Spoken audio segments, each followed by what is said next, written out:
I could get everyone's attention just for a moment. Welcome to the launch of Beautiful Solutions, which happens to have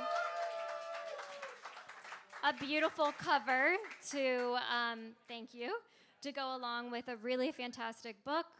This has been a labor of love with many, many people involved. I think there's over 70 contributors, many of whom are in this room tonight. So thank you to those whose words and stories are in this book. I'm Olivia Heffernan. I'm the publicist here at Or Books. Our office is actually right there in the back of this wonderful bar called the Francis Kite Club. And Or Books is a small but mighty publishing company. We have a series of events this fall called Or Books Live on Avenue C. These are our scrappy posters that are small and mighty as well. And we hope that you all will check out the schedule of our events this fall, or actually around these tables. We have a fall party next Wednesday at the same time, same place. And yeah, an exciting series of events, so check it out. I won't list them all now, or you can go onto our website and they're there now. But without further ado, I'd like to invite Eli and Nathan and Ray up to the stage. They are contributors and the power behind this book, and they're going to tell you a little bit more about it. Please don't forget that we have some poetry in the back of the room, some wonderful card readings. In the front of the room, we have Colin selling books, and at the end of the night, we'll have the contributors up there signing them. So thank you so much. All right.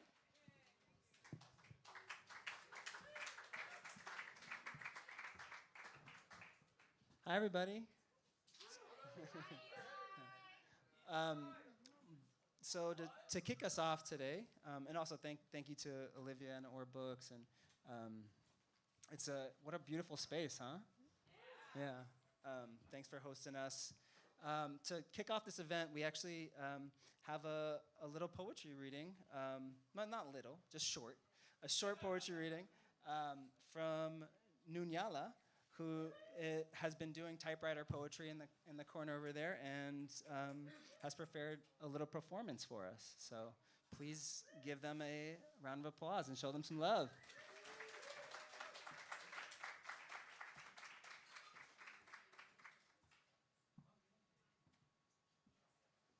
Hello, everyone. Good evening. You all look beautiful. I actually had two poems, and I'm trying to figure out on the spot which one I'm doing. Okay. The what? The more uplifting one. Yes, because we need that. We do. Okay, from my heart. This one is called The Truth Is. The truth is, I want to enjoy this big little life. This life that I can only call mine, 'cause I see the way others live theirs, and yeah, comparison is the thief of joy, but if I don't bear witness to the life of others who've lived and passed on, art made immortal by breath once warm and beating, how will I, if not through these poetic portals, become the full human I'm yearning to be?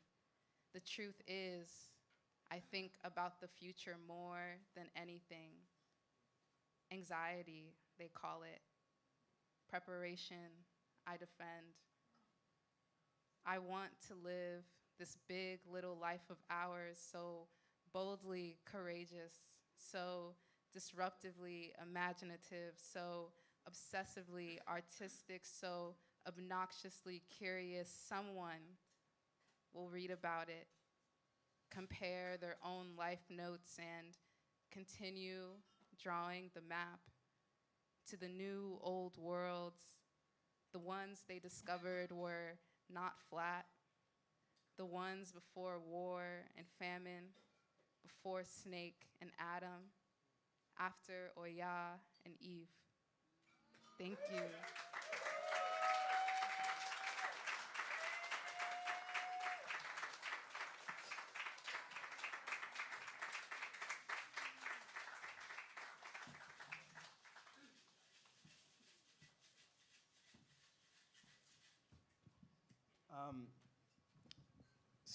to acknowledge the land that we're on right now, I'm going to share a few words written by a good friend who lives and organizes here. We're here tonight to talk about beautiful solutions and solidarity economies. And in order to really understand the stories in this book, we have to understand the context in which they emerged. Even our gathering here has a particular context, right?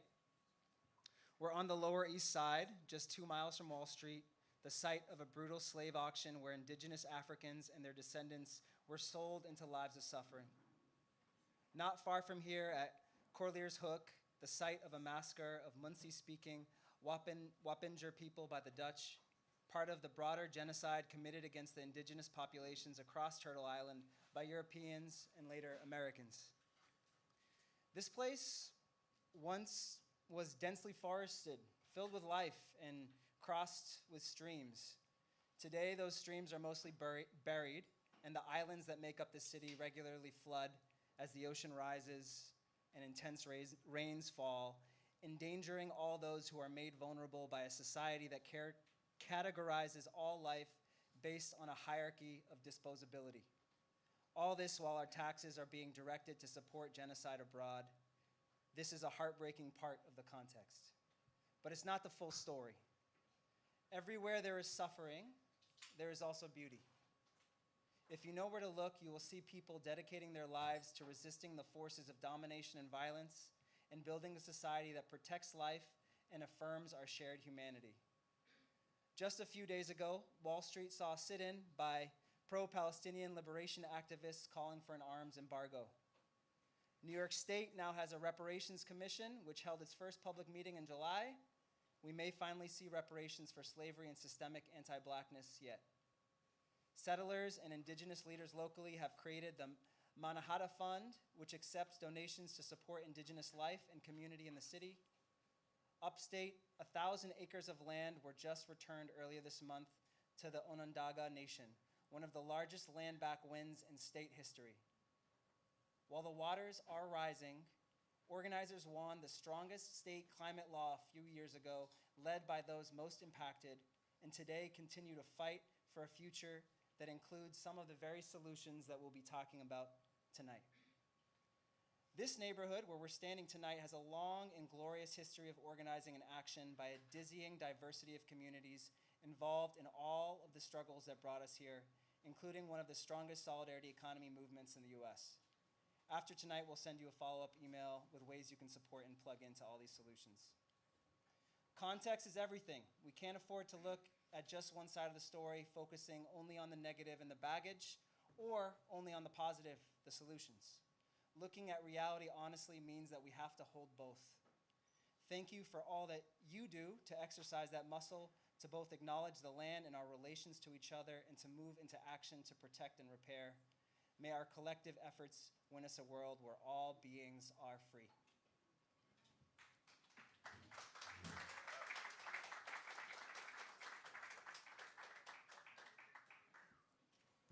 So thank you for that, and thank you to my dear friend who wrote it. So Nathan and I are two of the co-editors on this project, Beautiful Solutions. We'll introduce ourselves and introduce the other two co-editors who are not here tonight. Maybe I'll start with myself. Okay. So I wrote a new intro to myself because I'm in this moment in my life where I'm reconnecting with who I am and where I come from. So this is a little different than my bio in the book, and we'll see how it goes. I want to dedicate this book and this event to the lands that some of my ancestors called Canaan, Lebanon, and Philistine, and to all the beings for whom those lands are home. May the work that we are doing today and every day be in service to their liberation. I'm honored to be in such beautiful company. Thank you for being here tonight to launch this book together. My name is Ilyes Ferrali, but I go by Eli to most people. I was born in Beirut, Lebanon, to Romy Naameh and Bernard Ferrali. I would not be here tonight if it wasn't for their courage and love fleeing their ancestral lands to protect me in the face of a brutal civil war. I am learning to honor that act of severing, even as so much of my own work requires me to heal from it. For the last 15 years, I have organized in movements for liberation, first in the migrant justice movement, and then, for most of my adulthood, in the solidarity economy movement. In addition to being a co-editor on this project, I was on staff at the New Economy Coalition for 12 years. My last day was actually less than 3 weeks ago, so thank you. I've served on the boards of Yes Magazine, Harvest Cooperative, and the Bent Birch Retreat Center in rural Western Massachusetts, where I recently became their first staff member. I live in Cambridge with my life partner and co-parent, Rachel Plattis. Rachel is also a Beautiful Solutions co-editor, and I'm very sad to say that Rachel could not be here tonight. She stayed home to care for our 2-year-old, Maya, who was really sick the past 2 weeks and isn't quite ready to be away from both of her parents. I'll share more in a moment, but Rachel was instrumental to bringing this project to life and contributed so much of the wisdom in it. And Nathan will read Rachel's bio in a minute. So yeah, that's me.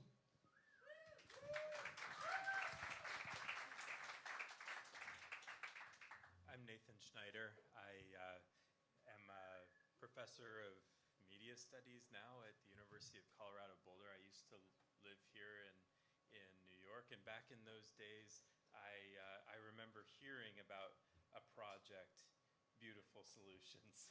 I had participated in the predecessor project, Beautiful Trouble, and the idea of turning that trouble towards solutions just sung in my heart. And I thought, I can't wait for that book to come out. So I came on to the project later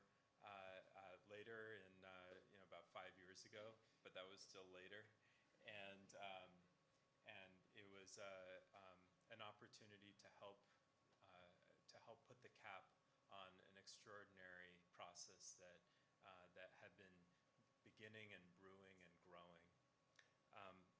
I'm going to read Rachel's bio, which is extraordinary. She's someone also who I had the chance to begin to get to know and learn from before this project, but really got to learn from a tremendous amount in the process. Rachel Plattis is an edge dancer, web tender, and tunnel dweller. Rachel feels most at home holding open the space and time for healing and transformation through facilitation, popular education, embodied practice, visual meaning-making, imagining possible futures, community ritual, silence, neighboring, mama-ing, and serious play.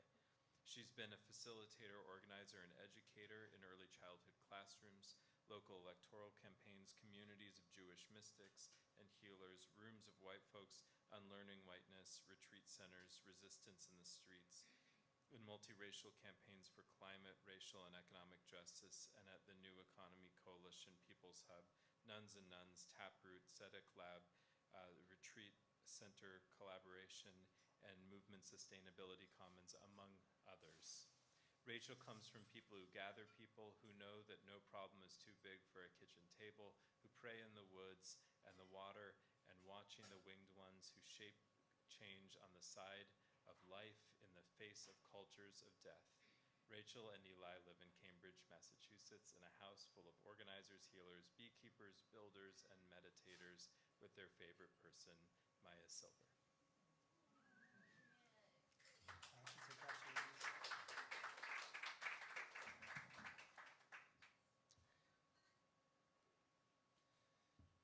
The other co-editor on this project is someone who this project would not exist without. It's also someone who transitioned from this realm 4 years ago, about a month ago, actually it was 4 years. Their name is Alandria Williams, and I'm going to read their bio and I'll say a couple words. Alandria Williams was a fierce organizer, popular educator, and spiritual and community leader. E's life and work spanned so many arenas and roles. Most recently, E was the executive director of People's Hub, a co-moderator of the Unitarian Universalist Association, and spent 11 years working at the Highlander Research and Education Center. Elandria was a firm believer in the power of communities to govern themselves and the importance of our relationships over projects. E's life's work was an embodiment of those beliefs, from mentoring youth leaders to being a voice for disability justice, from supporting progressive campaigns to working on projects like Beautiful Solutions. Elandria lived in Knoxville, Tennessee, and was the daughter of Elnora and Irvin Williams, twin of Frederick, devoted aunt to Shawnea, Nevin, and beloved friend, teacher, and comrade to countless others. I'm curious, who here knew Elandria? So anyone that knew Elandria knows what a force they were in this world. Elandria changed my life. Before I met Elandria, I was really struggling with what it meant to be a person of color that was raised in a family that really wanted to assimilate, and she gave me permission to really take a look at who I was and where I came from. I learned so much from E over the years, working on this project and outside of this project. E was one of the most prolific organizers in the solidarity economy movement around the world. So many of the stories and connections that are in this book are because of relationships that Elandria had. And I think one of our greatest hopes with this project is that it will bring some of their wisdom and experience to more people who didn't have a chance to meet them. So thank you, E. You are here with us. We love you.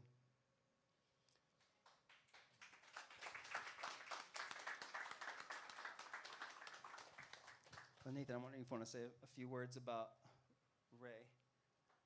Yeah? Yeah. Where's Ray? As I said, this book comes out of a longer story, out of the work of Beautiful Trouble, and it wasn't just an origin story, it was also a completion story. And Beautiful Trouble, the organization, the community, and the embodied people like Ray helped make this book possible, and it wouldn't have happened without them. Ray, can you say a bit about Beautiful Trouble and where this fits into that longer story?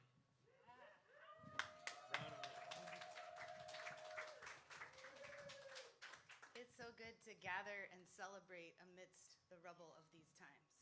In the ashes of empire, may we give rise to resilience, transformation, and justice. And that's what this book is about. And I'm holding the triumvirate here. Yeah. Beautiful Trouble, Beautiful Rising, and Beautiful Solutions. And this feels like a dream come true. So if you are somebody who was part of making this book, Beautiful Trouble, happen, make some noise, or let's see a hand. Beautiful. Some folks in the house who I want to give a specific shout out. Andrew Boyd, the co-editor, who's over there in the back, had this vision of this odd pairing of words, beautiful and trouble. And then we have Nadine Block over here, who's our training director, and both of your vision to keep bringing this content out into the streets and into the movements where it's needed the most. And how about Beautiful Rising? Anyone who was part of making that happen? See Mara here, tireless editor, amazing. And Beautiful Solutions, folks who helped make this book happen. Where are you? We even have one of the authors in the house, Mallory, over there, and I want to give a shout out to Priscilla Grimm. And for your tireless staying up at night, we hand indexed the book. And also, we all know if a seed is planted and no one's around to help cultivate it, does it grow, right? And so in that spirit, it's like we can write these books, but it's up to all of us to help get them out there. And just props to Priscilla for spreading the word on socials and getting the news about this book out there. What are these 3 books? They're a collection of knowledge from so many people. It's an unusual thing, and Eli's going to say in a moment a little bit more about it. But these books are a pattern language. They're a way of thinking about successful stories of how social change happens and then breaking them down into their ingredients, the tactics, the principles, the theories, the methodologies, the values behind them that make them work. And then we can take all those ingredients and we can build something new, right? And that's why we created a card deck out of the book to say, let's take all those things, let's spread them out on the table, and let's challenge ourselves to come up with new and creative ideas for how to build the world that we want to live in and how to tear down the structures that no longer serve us, to be frank. And I just want to ask, who in this room is a fellow beautiful troublemaker? I'm not hearing a lot of sound. Like, I think that's all of you all.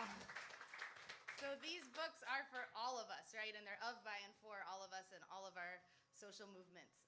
So I just wanted to highlight a line here from one of the values, which I think is something really unique that Beautiful Solutions introduces into this library and way of thinking, is to have a set of values that could apply and guide us forward in all of our work. And this one is called Shared Power.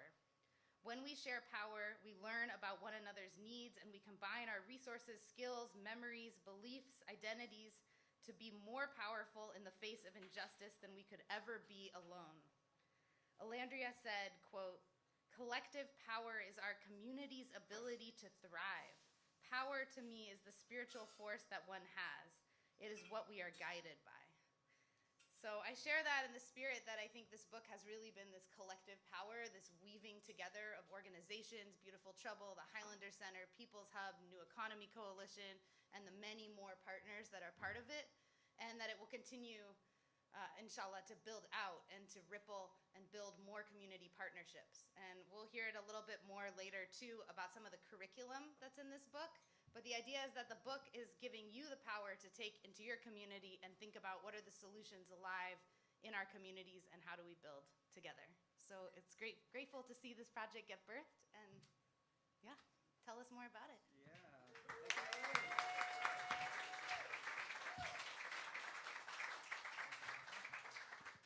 Okay, I'm trying to figure out like what the right vibe is. Oh my God, okay. It's been a while since I've done this kind of thing. Okay. What a beautiful room. I wish we had more time. But I promise I won't talk for too long. I want to share a little bit about the story of how this project came to be. Some of you in the room know that this is 10 years in the making. It's actually pretty full circle to be back here in New York City launching the book.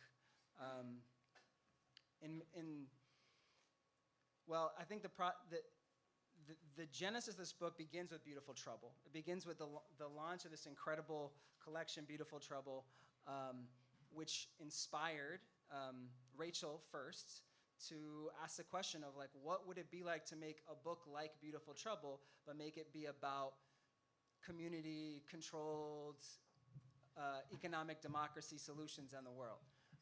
And so Rachel and Andrew Boyd had a series of conversations.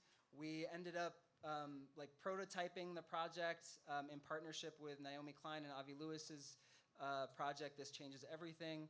About 10 years ago, Rachel actually was here and like spoke at an event with Naomi Klein. And you know, things were moving, but we knew we needed more help. We needed more experience on the project. Rachel and I were in our early 20s, and we're still like, we're not well connected globally, and we wanted the project to be a global project. And long story short, we got very, very lucky. The stars all aligned, the timing aligned, and Alandria Williams, who's then at the Highlander Center, was available and actually reached out to us and was like, hey, like, what if we partnered on this project? Rachel and I like flipped our shit. We were like, yes. We began working together. And it took, this project is a very, Nathan can say more about this as someone that's made many books happen. This is an incredibly like complicated effort. There's over 70 contributors. The principles that we use to do storytelling required us to work really closely with them, sometimes across languages, to make sure that the way that we were telling their story was in alignment with how they wanted their story to be told to the world.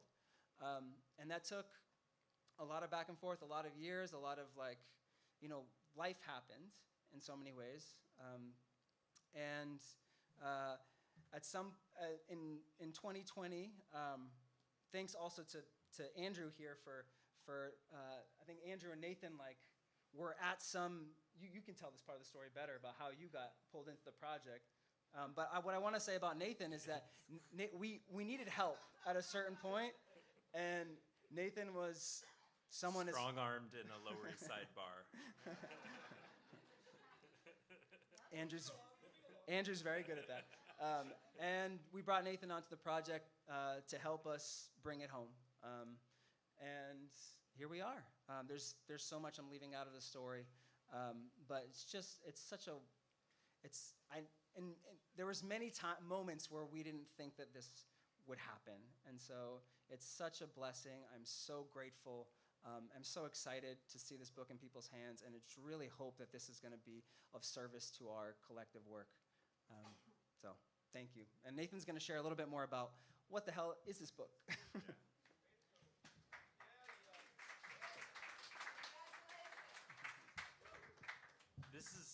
It's a book about how to build a solidarity economy. Am I in the dark? Let's Is that better? Is that better? Am I in the light? More? Why don't you sit there? I'll sit here. Okay. What's a solidarity economy? It's an economy built around meeting human needs, being in right relationship with the planet, being in right relationship with each other, being democratic in our relationships with each other, making decisions together, all the things that we in so many parts of our lives don't do yet know are right. And what this book is about is showing that actually this stuff is already happening. So often I hear people talk about the solidarity economy as an alternative economy, or even a new economy, right? No. Sorry about that. This is the old economy. This is the normal economy. This is the economy that we as human beings and as parts of this wonderful planet, are built to have. And so I just want to take you on a bit of a tour of the kinds of things that we have in here. In addition to a set of shared values, we tour the different aspects of a solidarity economy in light of stories of people actually doing it and drawing lessons from those stories so you can apply those lessons in your own communities. So I'm just going to read from the table of contents a little bit. Apparently, it's a tradition in the beautiful, beautiful Trouble extended universe to sing the table of contents. You don't want me to sing the table of contents, but it will be in Gregorian chant. But food. Section 1, food and agriculture. Just a couple examples there. Green wave regenerative ocean farming, land justice. Section 2, land and housing, the landless workers movement. Democratize ownership, community land trust. Section 3, education, Berea College. Cooperative education, the Cooperative University of Kenya.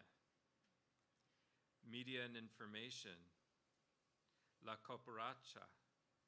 Community broadband networks. Community Media Association of Honduras. Health mutuals in Mali. Public pharmaceuticals. Social solidarity clinics in Greece. Art, culture, and spirit. The rights of nature in Ecuador. Legislative theater. Community-owned sports teams. Utilities and energy. The Association of Recyclers in Bogota. Remunicipalization. Zero waste. Manufacturing. Radical Grandma Collective. Carolina Textile District. recuperated factories, finance, the Indian Fund, mutual aid finance in Montreal, Islamic finance, Tandas, justice and safety, autonomous self-defense in Chiran, incarcerated worker co-ops in Puerto Rico, abolition, governance, V-Taiwan, Self-Employed Women's Association in India, Baraza, Free Libre open source software.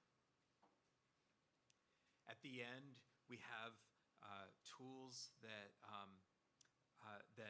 enable you to turn some of these lessons into practices for your community.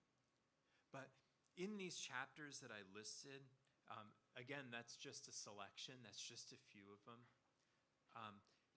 The editors that preceded me put something into place that I initially thought was pretty shocking. This is not how you do an edited collection. They insisted, I've learned rightly, on including multiple forms of knowledge and skill in and expertise in the authorship and the credit taking and giving of this book. So not only did editing this book involve working with writers, it involved also working with what we call guides, the knowledge holders, the practitioners, the people who are doing the work. So we made sure to check every chapter not only with the people who wrote it, but with the people who informed the people that we wrote it. That's the kind of care that E and Rachel and Eli set into motion, and that I had the privilege to help bring to completion. That's the kind of care that a solidarity economy involves, and I hope you'll read that care on every page of this book.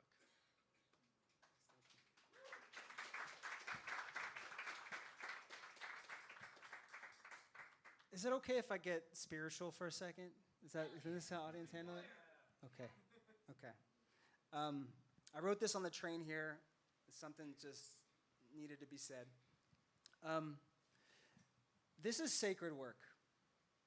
The movements and the stories represented in this book and represented by so many people in this room are sacred. What do I mean?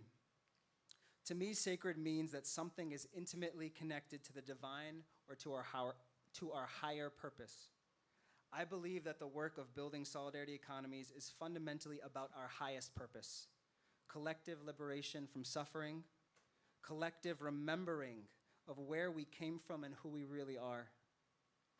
It's about healing generations, many generations of trauma caused by colonialism, capitalism, patriarchy, and other fear-based systems of domination that have afflicted our species throughout our relatively short history. It's about figuring out how to build worlds that honor the essential unity of all life. It's about figuring out how we get free and stay free, not just for our people, but for all beings everywhere, including those whose beliefs and actions are abhorrent to us. This is not the only sacred work. In the audience, we have healers, therapists, social workers, artists, campaigners, resistors. Thank you for your faith in humanity's capacity to heal. I'm sure we also have electoral organizers doing the sacred work of trying to defeat an autocratic fascist movement. Thank you to those who are finding the grounding needed to mobilize people to vote for a horrifically imperfect alternative. It feels important to me tonight that we honor and name that. It is another part of the context of this event. And actually, one of the ways that electoral work and, I don't like this stand, I just hold this thing. Okay. Actually, one of the ways that electoral work and solidarity economies are related is imperfection.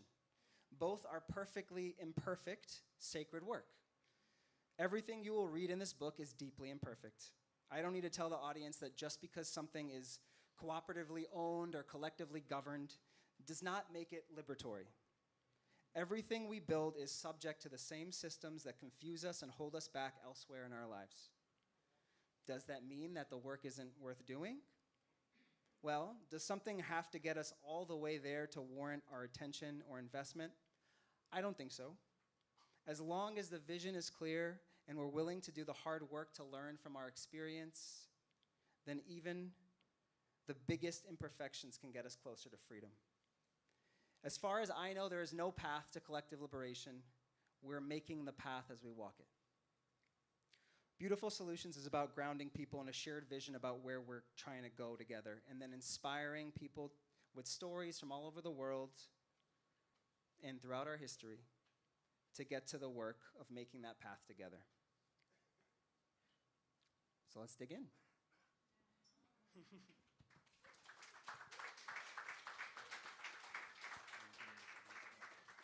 So one of the things that we want to do with these events is, in recognition that so many of the solutions in this world are actually right in front of us, we have invited Ali Issa from the Cooperative Economics Alliance of New York City to come and share briefly about Scenic's work.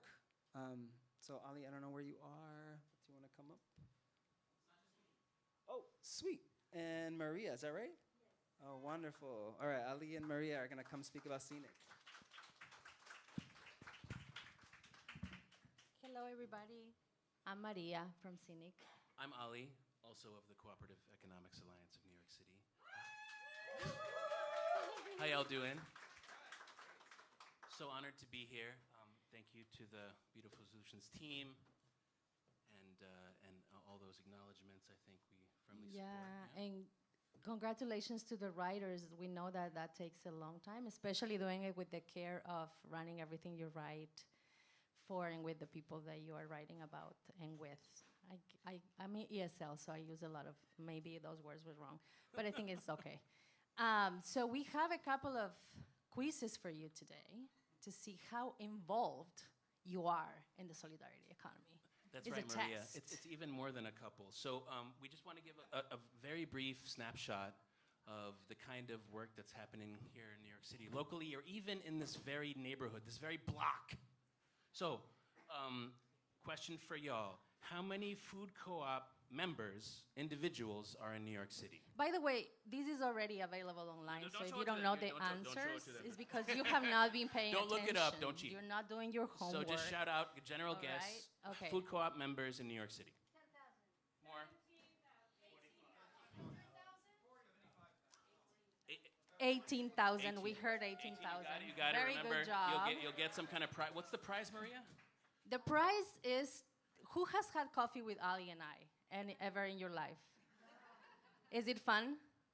So the prize for That's what you get. guessing, that's what you get. So next We got coffee question. with us. There's community internet happening here, y'all. It's growing. It's exciting. How many community internet nodes are there in New York City? 300. No, keep going. Up. It's more than 1,900, y'all. All right. Mesh. It's called Mesh. And it's in this neighborhood, which This is as one of we the all know, densest, we yeah. are right now in sort of like a sanctuary, right, of solidarity economy. Here, I'm just so fascinated to see Molly Crab Apple artwork on the walls. And yeah, but anyway, we're so happy to be here. And the next question is, how many affordable housing cooperatives are in New York City? And to specify too, this is Right. shared equity, limited equity cooperatives of housing. We have a concentration here in the neighborhood, but citywide. How many are there? 5,000. More? No, wait a minute, no, not that many. It's about 1,200. 1,200. But some of them have as many as 15,000 units. It's a huge span. It's 100,000 people. Next question, very relevant to the neighborhood. Community gardens, right? Which are under attack, so we also want you to be aware of the executive order that Eric Adams just passed in August. Boo! Boo, that Boo. mayor, we already know.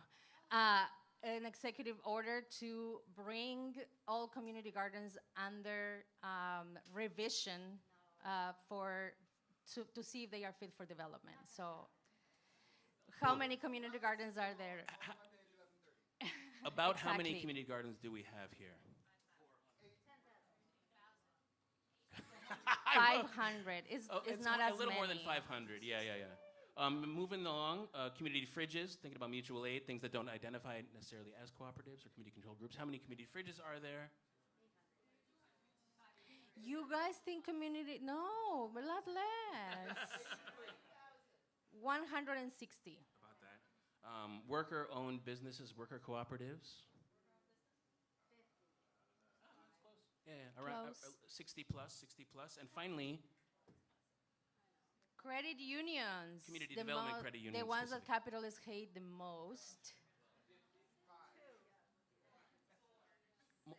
more than 20. Come on, y'all. Move your money. We've been saying this for a long time. What's going on, people?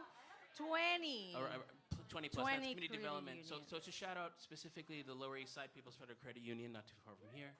Yeah. Join right now. Maybe. And also, they just opened a branch in the Bronx, so they Shout out were to the able to Bronx. figure that out because, as I said, capitalists hate credit unions to be opening new branches, but they made it happen, and they are opening their branch in the next week in the Bronx. Yeah, BX. Any BXers here? Come on. Bronx people. All right. Thank you. Yes, See, the me, poets and come I from the see Bronx. another That's one. what we just learned right there. Bronx people. Yeah. BX. So clearly we only have a second, but part of our work at Scenic is to research how many entities there are. We did a map. Y'all can check it out. This is representing that map. But is that a solidarity economy just because we have density, we have this concentration? No. What is a solidarity economy, Maria? So many things. It's a form of life. It's also a very rigorous process of holding relationships among us and creating new ways of community control for everything we need. And it's a lot of work that we need to be doing together. Also figuring out how is that we're going to practice the solidarity economy principles, cooperative principles, but as I was saying at the beginning, is mostly to be rigorous with our relationship building, how do we do movement building, and also how do we learn to do business with each other, because we want all of these that we have in our map, all of these forms of collaborations to be stronger, more, and sustainable. So I also am in love that there is a poster of the CX07 CSA in the bathroom. Yes, Please CSAs. sign up. How many people are in CSAs over here? Yeah, community support Please agriculture. join. That's represent. really, this is one of the most active and important work that we have available for us, because that really changes the game for food in New York City, and our food system in New York City is so exploitive and extractive that that's very urgent, right? So yeah, I think that's that, and also whatever we want it to be, rooted in solidarity, love, joy, but also criticizing and ending capitalism as soon as fucking possible. Thank you all. So check us out. We are the Cooperative Economics Alliance of New York City. We got a map. We can share these black and white versions. For the color, you have to and there is the hang out with us and more. there is a press conference about gardens on Monday, right? What time is it? It's a rally. City Hall, 11:30 a.m. Nice, for nice. community gardens to not go under All right. revision. Thanks again for having development. us. Good night. Thank you all. Good night. So Talk more whoever later. gets 18,000, we're having coffee.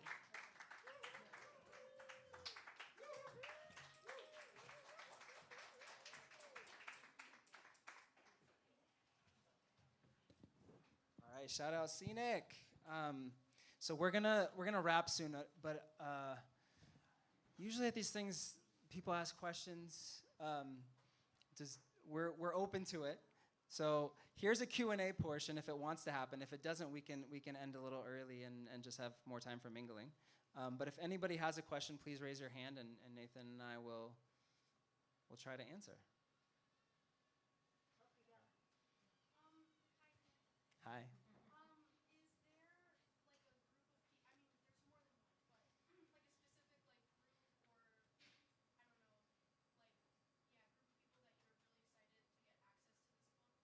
Oof. Wow, beautiful question. Yes, okay, the question was, is there a specific group of people or type of category of person that you're excited? Yeah, a group of people that we're excited to get the book in their hands.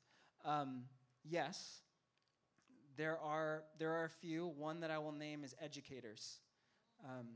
We've already received messages from teachers and educators that want to bring this book into their classroom and have it be part of their curriculum. And of course, educators is not just in a school setting or a university setting. Education is organizing. I mean, this is a popular education project. And so we want to get it in the hands of organizers who are bringing groups together in community to learn and to get inspired and to, this book, it's not an encyclopedia. It's not like you're going deep dive in co-ops and the history of co-ops, but it's pointing people in directions, and there's more resources. Everything is like linked with additional resources. There's curriculum in the back of the book that we've designed, and there's intention to create more curriculum. We'd love to work with people in this room if you all are inspired to do that. So yeah, educators and educator organizers. In my formal state university classrooms, I've used Beautiful Trouble for years. I can't wait to use this one too. Thanks, Justin. Anything else? What are each of your quote unquote favorite pieces, or what was like a aha moment piece that made it into this final book? You go first. The question was, what was a favorite piece or an aha moment? What's something that I'm really proud of? One that I'm grateful for, and we talked about this some, was the Islamic finance piece. I think it's a very powerful story of one of the ways in which people have been doing and thinking about and exploring how to implement solidarity economies in different languages and discourses and religious traditions for a long time. And I'm proud that we got that one in. There's so many that I leaf through. Community-owned sports teams is actually something I keep running into and having a lot of pride in. I just learned, for instance, that like the minor league baseball team in the town where my wife grew up and where we take my kid to go to baseball games actually is owned by the county, and the story for how that happened is extraordinary. I only know that story because it was told in powerful depth by a New York City-based worker cooperative news organization called Defector. And so it's just, when you get solidarity economy in one place, it helps shed light on solidarity economy in another place, and it helps you realize actually we're already benefiting from that practice. Again, this is not meant to be the alternative on the side. This is meant to be all around us. Can I actually see that? Sorry. I think one of my favorite pieces is the Seikatsu Club Consumer Cooperative Union in Japan. Some people here might know the story, but basically a group of self-described housewives in Japan came together around the high cost of milk and started a buying club. That buying club now owns an entire supply chain, including factories and trucks, and delivers milk and other fresh produce to hundreds of thousands of members throughout Japan. And it's primarily, the membership is primarily women. They run candidates for office. It's an example of scale. The question of scale comes up a lot when we talk about this work, as people are like, they see the small businesses and they think, oh, well, we can never compete against capitalism. So not that this kind of scale is the only kind of scale, but it is inspiring to me to see that it is possible to reach that level of size while still having a fundamental DNA of grassroots democratic governance. What's that? One more? Yeah, maybe one more question, if there is one.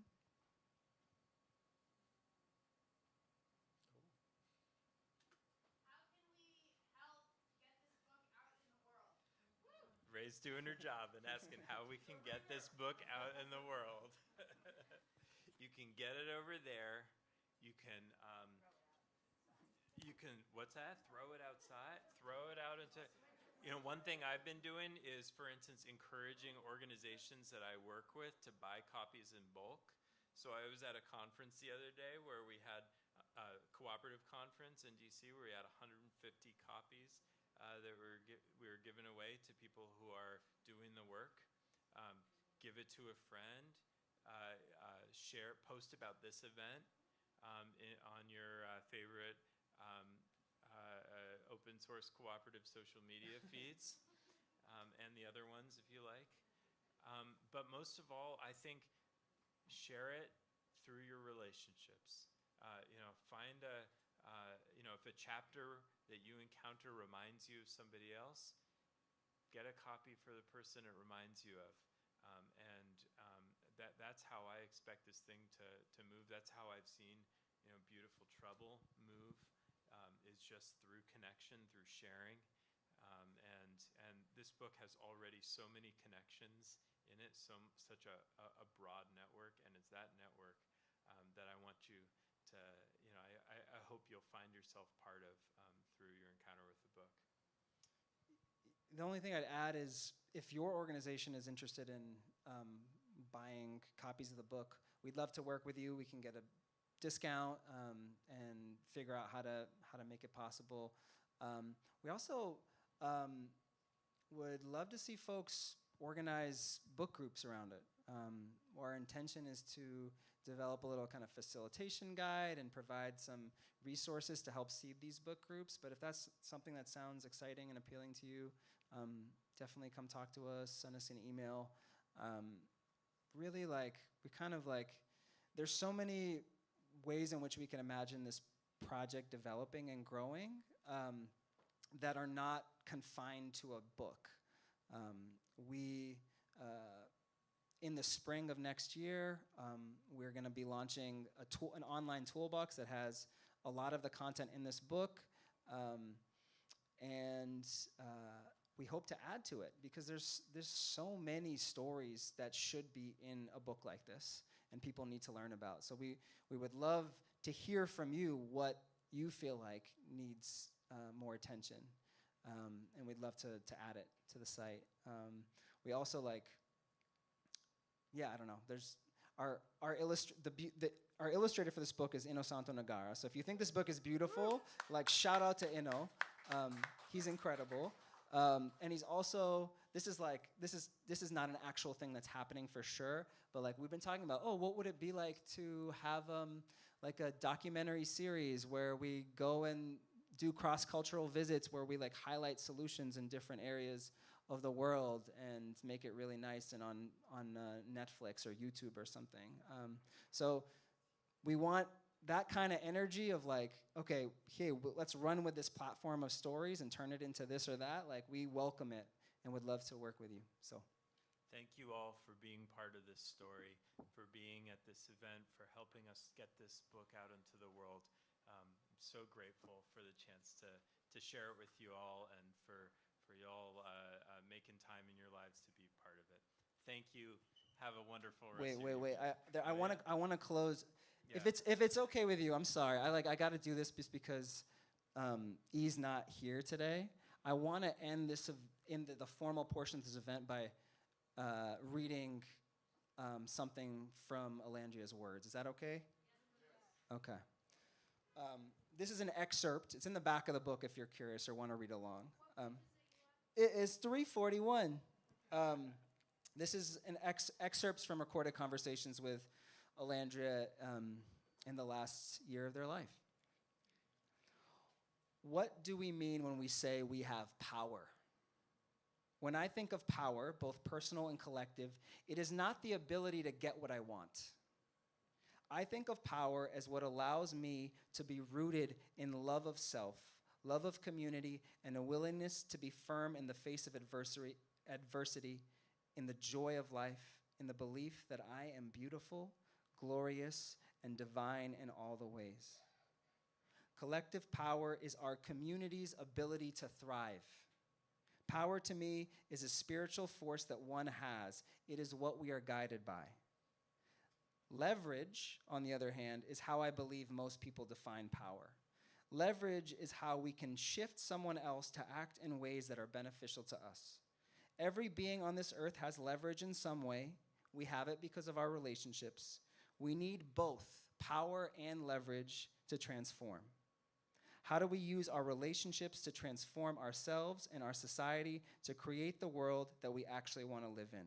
How do we be the embodiment of what we are seeking?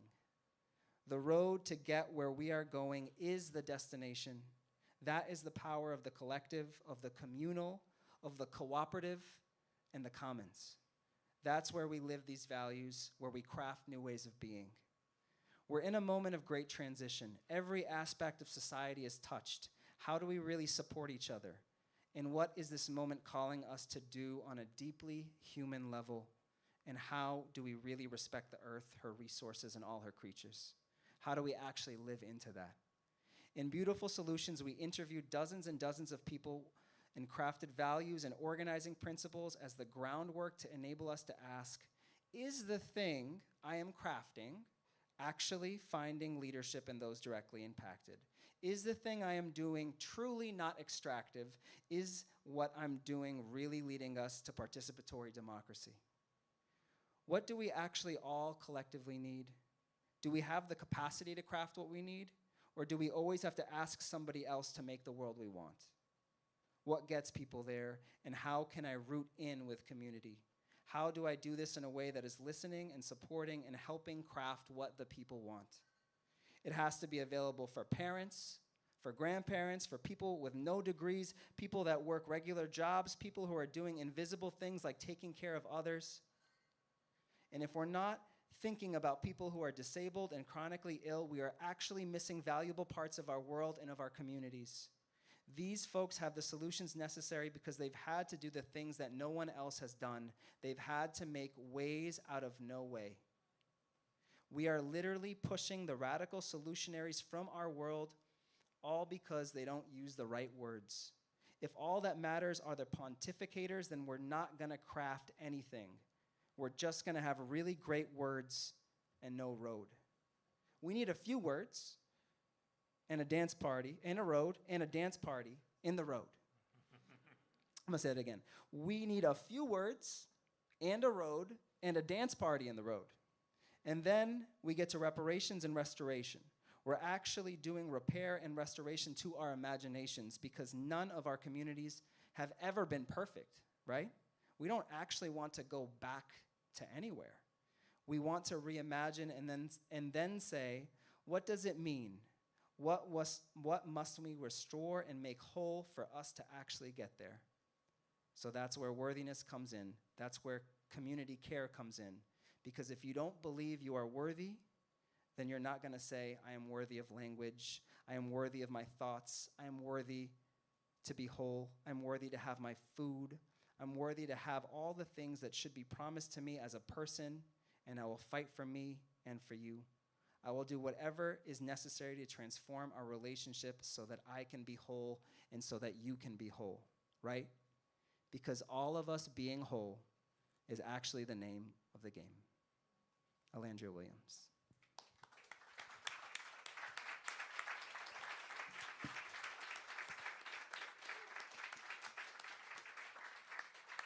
Okay, and with that, so honored to have you all here. There's so many wonderful people. If you don't, I encourage y'all to go have a drink. The bar's not closing, even though this program is. Like, have a drink, get to know each other, and let's hang out. And Nathan and I will be signing books somewhere. So if that's a thing that you like, we're happy to do that for you. And yeah, thanks so much.